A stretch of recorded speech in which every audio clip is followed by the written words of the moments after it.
My friends, this morning, God's grace is comparable to, in our lives today, can be compared to the gasoline in a car.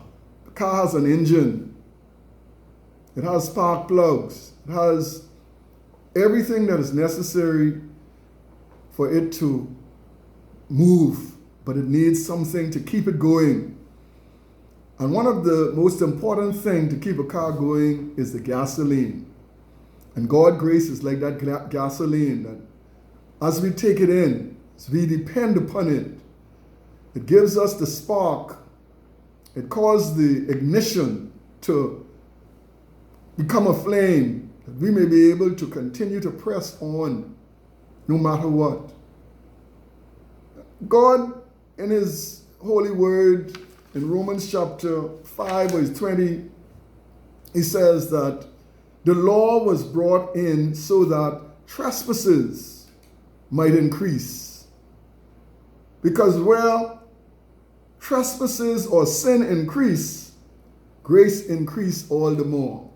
So whenever we go into difficult times and we feel that, Lord, how am I going to make it? How am I going to survive? But you hear and you continue to see people in this hour and this season acting out their most darkest character and admitting that they are failures, they are faults, and only God can help them through their fall. But notwithstanding, they continue to press on because they understand the power of God's grace. Friends, this morning, grace of God goes down into the darkest valleys. The grace of God goes into the deepest oceans, into the muck and the mire of humans' degeneration and humans' faults and human frailties. And the grace of God lifts people up and gives them the incentive to be able to go forward. Friends, today, where the sin abound, God's grace is greatly and more in abounding. More grace, greater than your sin, greater than your circumstance. Grace is greater than all your sins. Friends, this morning, David needed grace when he falls short with Bathsheba. Peter needed grace when he denied Christ. Judas needed grace when he betrayed Christ.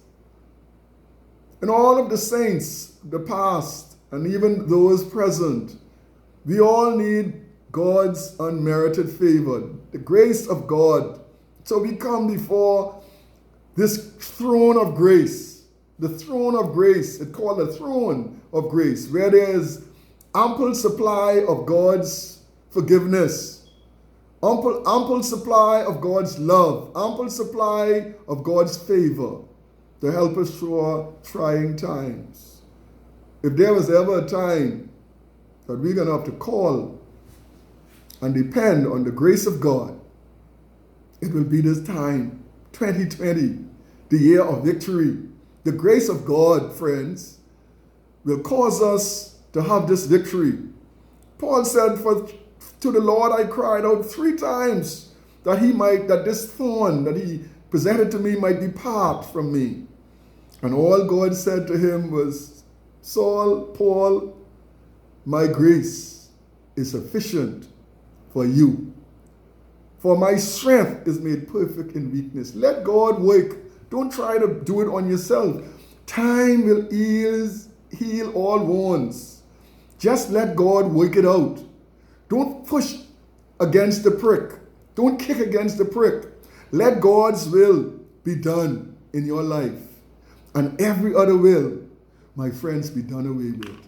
So as we go forward to this week, depend wholly on God's grace. Depend wholly upon His mercy. Depend wholly upon His abundant and unending love for you. Just put God first. Put Him first. Let Him not cover your sin, but let Him blot your sins away by coming boldly before the throne of grace, that you may find and obtain mercy to help you in the time of your need. So this morning, I just want to leave you with these 3 points. God's grace is overarching. God's grace is encompassing.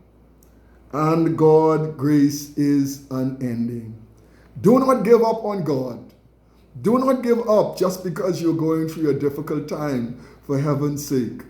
Your difficult times come from people and through people that you never could imagine it could come from. But God knows best. Rest in the Lord. Trust in Him with all your heart. Lean not to your own understanding. In all your ways, acknowledge Him, and He will direct your path. God bless you this morning, and God keep you.